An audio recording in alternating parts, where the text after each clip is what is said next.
yeah! Iconic TV commercials, super soakers, and the perfect bite of your favorite sugary snack.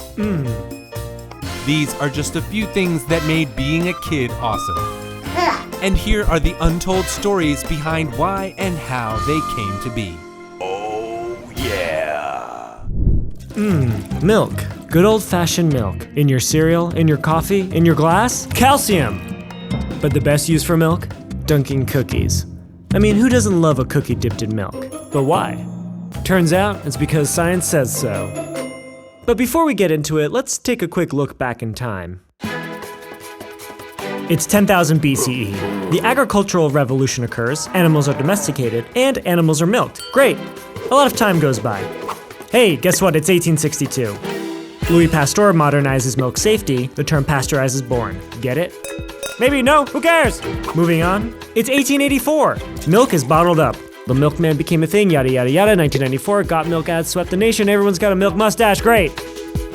Now that's over. Why the HE double hockey sticks do we dunk our cookies into milk?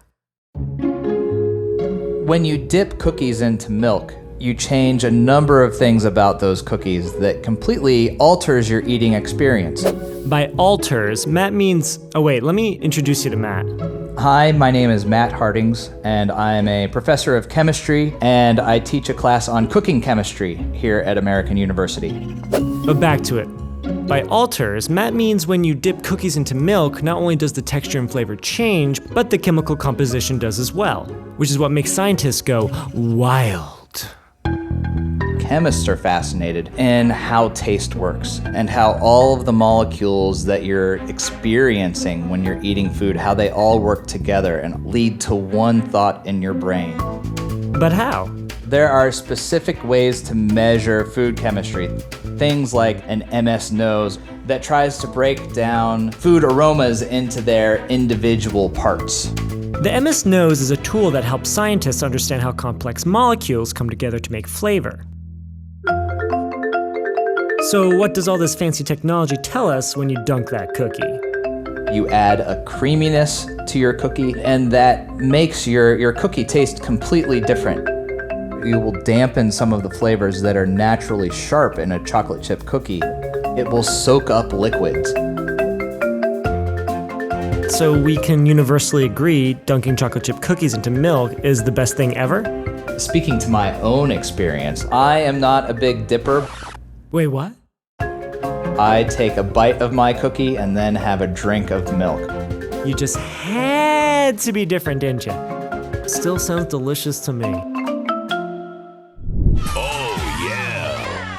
I've been making this drink sound so attractive and desirable for all these years. Do you recognize me? I'm the Kool-Aid man. Oh, yeah! So I've had several people say, it's hard to picture that that voice is actually coming from you, the human being. Oh, yeah! They like the voice because they don't know who I am. When I first auditioned, I think they wanted to get the flavor of the Kool-Aid man that was already on the air. Oh, yeah! When I came in, instead of making it, Oh, I wanted to go down. Oh. so he's got to have a big, deep voice. So I just thought, like, this guy wants to be a, Oh, yeah, cool. and I tried to make the voice, just kind of roll around gutturally in my throat. Oh, yeah! I can remember those sessions. After 3 hours of them just saying, okay, do it again, try it again. How about lower, more energy, more this, more Barry White, bigger, louder. I'd be saying like, what am I not doing that you're not getting? But you're telling me to use a lot of high energy like David Lee Roth. I said, the two don't mix. David Lee Roth going, oh yeah, doesn't mix with Barry White going, Oh, yeah! so you have to find a happy balance. Oh, yeah! Bottoms up.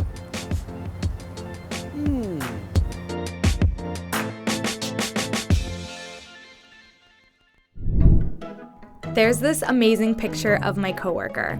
It's him reading a Ninja Turtles book lying next to a Super Soaker. When the Super Soaker came out, it was a game changer. The slogan, "Wetter is better," was essentially a mantra for kids during summer break. So when I went to Atlanta to interview the guy responsible for all that, I had to show him the photo.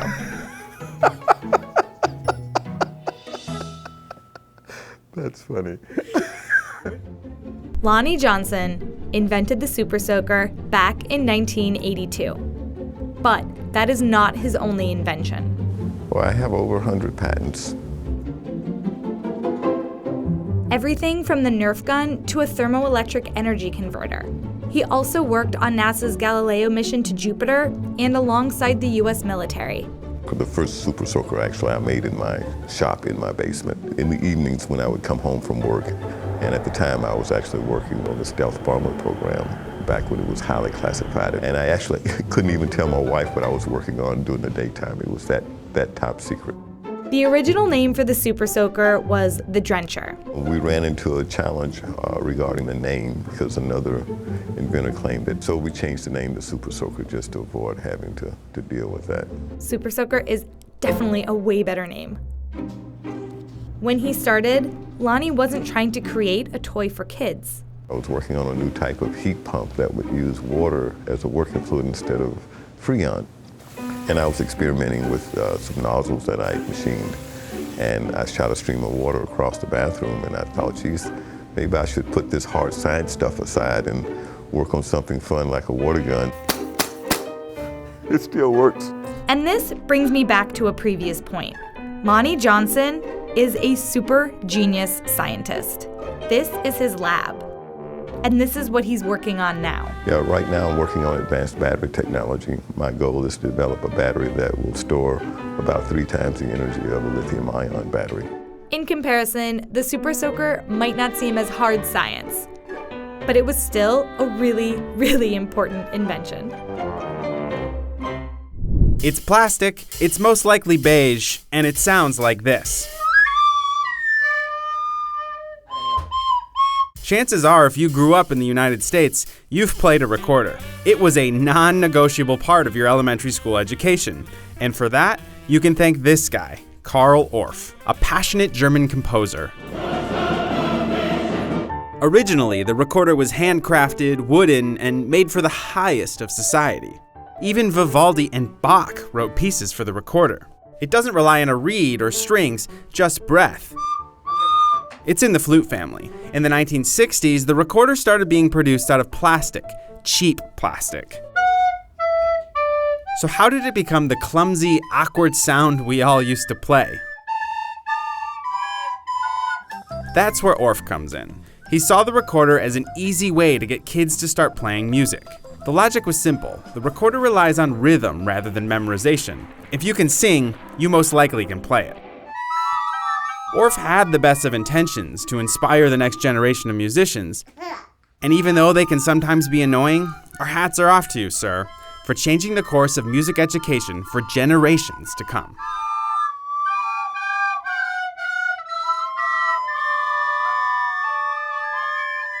Hello. Normally when you think of words, they fit into a language. Bonjour.